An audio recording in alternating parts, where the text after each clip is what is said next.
for another ANC live interview. I have here tonight with me young adult author Jenna Greene. Jenna, say hi. Hi, everyone. Okay, Jenna, let's just jump right into things. Can we start off by you telling us about the contest that you are entered in right now? Sure. So my publisher entered my book into the contest with Affaire de Cour, which is an online web page promoting books. And we are in the Gorgeous Gals category.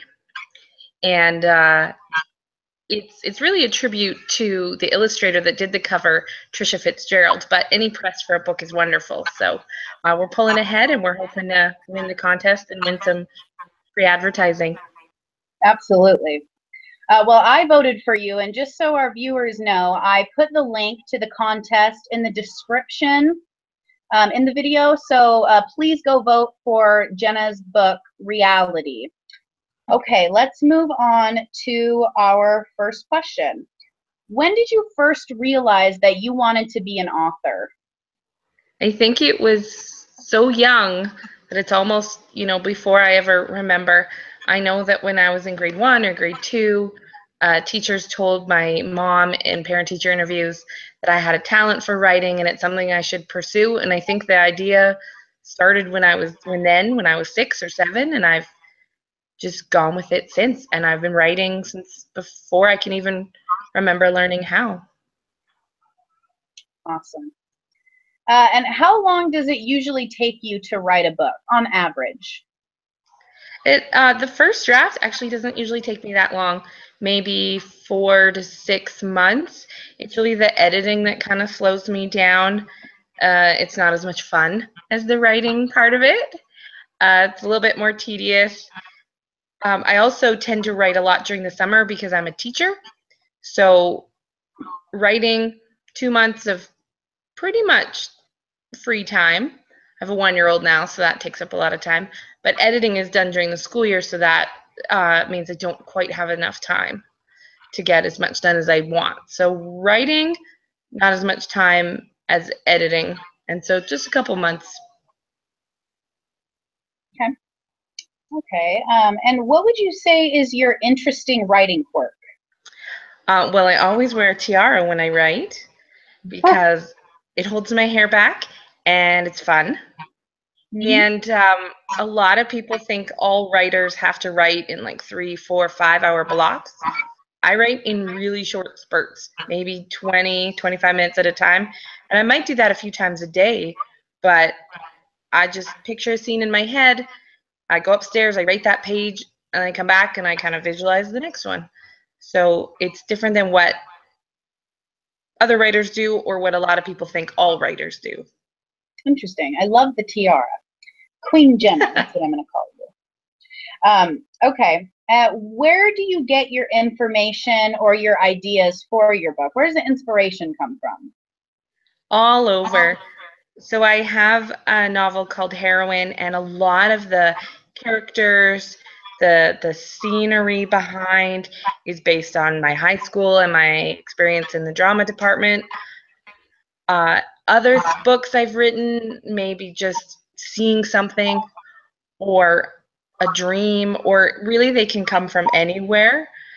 Little details will come from my life. I write fantasy, so I get to make a lot of stuff up, but the characters are very based on maybe aspects of people that I know. Very cool. I can relate to that. So when did you write your first book and how old were you? I was probably like 8, not saying it was a good book. Yeah. But I wrote one. It was probably 50 pages of handwritten, and it probably didn't make any sense. And if I have it somewhere, I'd love to be able to read it, and it might be good for a laugh. Imagine, the first book I ever really wrote, I wrote in university because apparently I didn't have enough to do. I thought,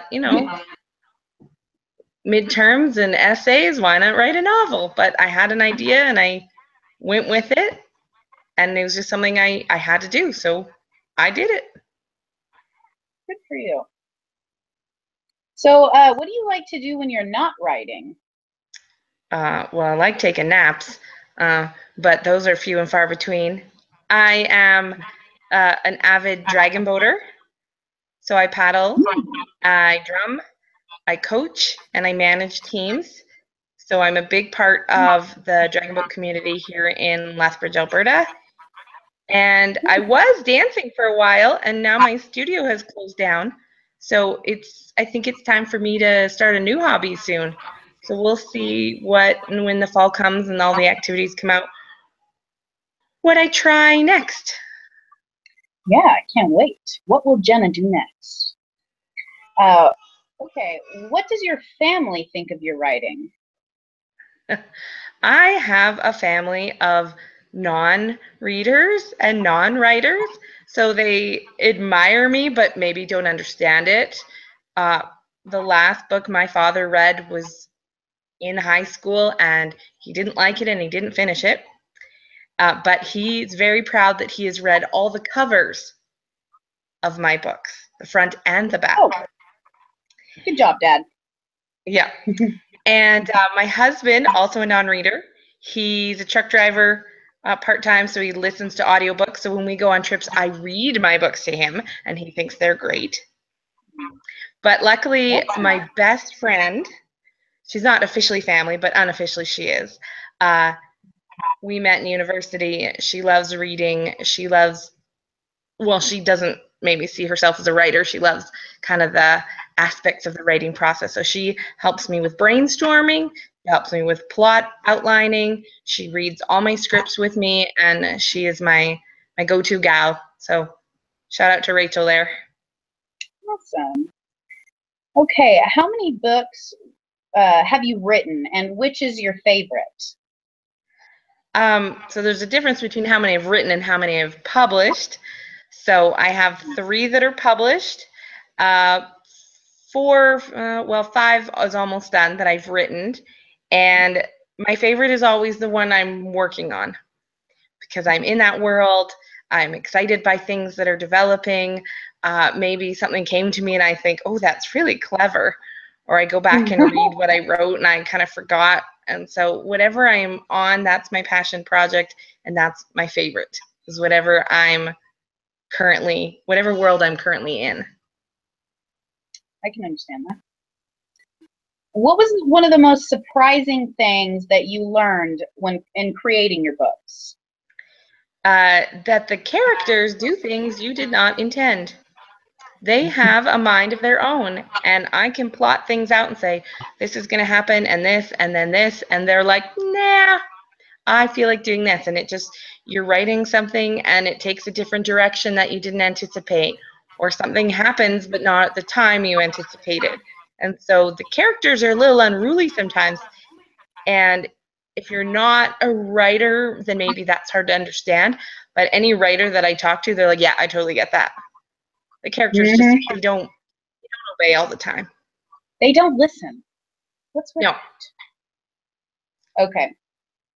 Would you suggest a new writer to self-publish or to try traditional publishing? It's interesting because I've kind of done both. My novel Heroine was published by Aspirations Publishing, and then they closed their doors, and I was kind of frustrated with the process, so I did self-publish that. I prefer traditional publishing because they really help you with editing. Having an editor that you go back and forth with, for me, that really helped. I know other people are much better editors than I am, so they maybe don't need that support, but I really learned so much through it. So if someone is going to self-publish, maybe find beta readers and editors and really get that support no matter which avenue they do. It's hard to find a publisher. It's hard to find an agent. It's a battle either way. If you want to self-publish, you got to be able and willing to market. That's the tricky part. Although even with small publishers, you have to do the same. So it would really depend on what the person wanted to do in terms of marketing, what they felt they were capable of in terms of editing, and to go from there. Yeah, Absolutely. Marketing is, in my opinion, the most difficult part of self-publishing. Absolutely. Do you hear from your readers much? And if you do, what kind of things do they say? I get comments sometimes on Goodreads, and they ask questions about not usually the main characters, but some of the minor characters. People that live in my area that I run into, sometimes they cry or yell at me because of what happened to a character. Because I write young adult, I connect with younger readers sometimes, and they're just excited to meet an author, and they have 1,000 questions but can't remember any of them when they see me. And they want to know like how hard it is to write a book and how much time it takes. And when I tell them the truth, they're like, oh. I'm like, but it you know, it's fun. It really is. Parts of it aren't, but most of it's really fun. Well, now this isn't in my list of questions, but since you brought up some of it's not fun, what would you say is the least fun part about writing a book, the whole process? I'll always say the editing, because I really have trouble cutting stuff, even though maybe in my heart I know it has to be cut, but I'm like, but that word is so pretty, or that line, it's phrased so nicely. And my editor will be like, but you don't need it. I'm like, but it's pretty. And so she taught me if I have to cut sentences I love or large paragraphs or even a whole chapter, which she has made me do, to save it in a file so it's not really gone.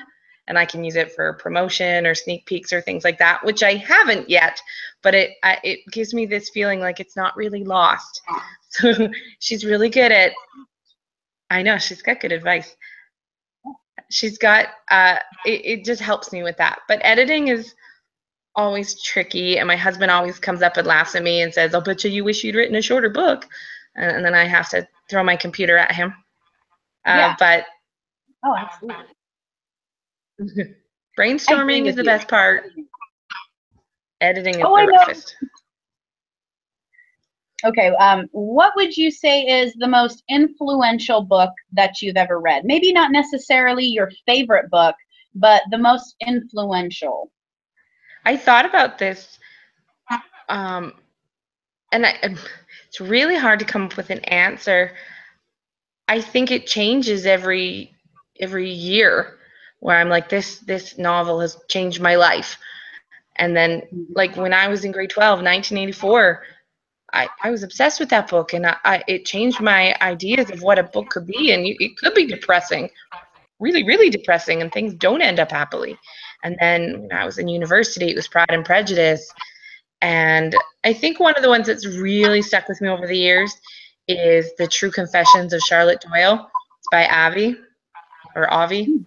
And it's just a really well-written story. You're always in suspense. You're always on your feet and wondering what's happening next. And it's such a good example of a character that can change. And so I always keep that book in the back of my head of how to, leave chapters on a cliffhanger, and how you can start a character one way and they don't necessarily have to end up that same way. They are allowed to change, and in drastic ways. Yeah. I like that answer. Okay. What do you think makes a good story? I think that's why I like the True Confessions of Charlotte Doyle so much, is that it has what makes a good story: a character that's able to change, a novel that keeps you both guessing and on your toes, and maybe there's some themes to it, maybe not necessarily a moral or not a clear one, but a theme, something that makes you think in some way about something, about friendship, about judgment, about whatever that is. Even a novel that you think is just for fun, it should have at least something you take away from it. And so I think that makes a good novel, is it's fun, it's entertaining, but there's a meat to it. Yeah, message. That's what always sticks with me with books, is when there's a very clear main message that the readers are supposed to grasp. So I understand that. Okay. Now, I like this question. I like asking this question. If you could give young writers one piece of advice, what would you tell them? I tell them to write, and I mean this in two ways. So one, I'm a teacher and I'm an English teacher, and I'm like, write, you'll get better at it. But I actually had someone message me yesterday, and they said they'd had this idea for a story in their head for so long, but they were scared to write it because what if people didn't like it or they judge them? And I said, well, there's a difference between writing and publishing. So, I mean, if you want to write, write your thoughts, write your feelings, write your ideas, write your story. Now, whether you pursue a publication of those thoughts, those are two different things. I've written lots of poetry that I have no intention of ever seeing the light of day. Those are for me. I've written some abysmal short stories because I found out long ago I'm not a poet, I'm not a short story writer, I'm a novelist, and I had to figure that out. Darn, poetry, it's so much shorter, less editing, but so just write whatever you want to, whatever you feel like, and don't worry about, well, what if it's not good? Oh, well, it might. You might look at it and be like, oh, that is pretty horrible. Okay, we'll try again. We'll do something different. Or you might be pleasantly surprised. Sometimes I go back after I've written a really long novel, taken a break, I go back, I'm like, huh, it's not so bad. It came out of me. Oh. Right? And sometimes I'm like, oh, no, we'll just delete that. Yeah. Okay, Jenna. Now, before we get off of here, why don't you tell our viewers where they can find you? So, in your book. Oh, right. So, obviously, you want to go to the publisher of both Imagine and Reality, which is my young adult fantasy series. So, champagnebooks.com. You can find me on Facebook. Jenna Writes is kind of my handle. J Greene Write on Twitter. If you can spell my maiden name, you can find me on Instagram. It's Jenna Batrenchuk Greene, so that's a mouthful. But honestly, it's really easy to find me if you want to connect, like as a reader and a writer. Goodreads. If you just want to buy my books and not talk to me, which is fine, they're available as ebooks and in print on Amazon and all the ebook varieties, Kobo and Kindle, and all the different formats. Awesome. Well, thank you so much, Jenna. This has been really great. I want to remind our viewers to make sure that you go to the link that I provided in the description of this video so you can go vote for Jenna's book, Reality. Okay, and make sure that you like and subscribe to our channel if you're a reader, if you're a writer. We give business tips, all sorts of things. And don't forget to go to subscribe to A Novel Connection, the Netflix of books, www.anovelconnection.com. Thank you, everybody, and have a good night.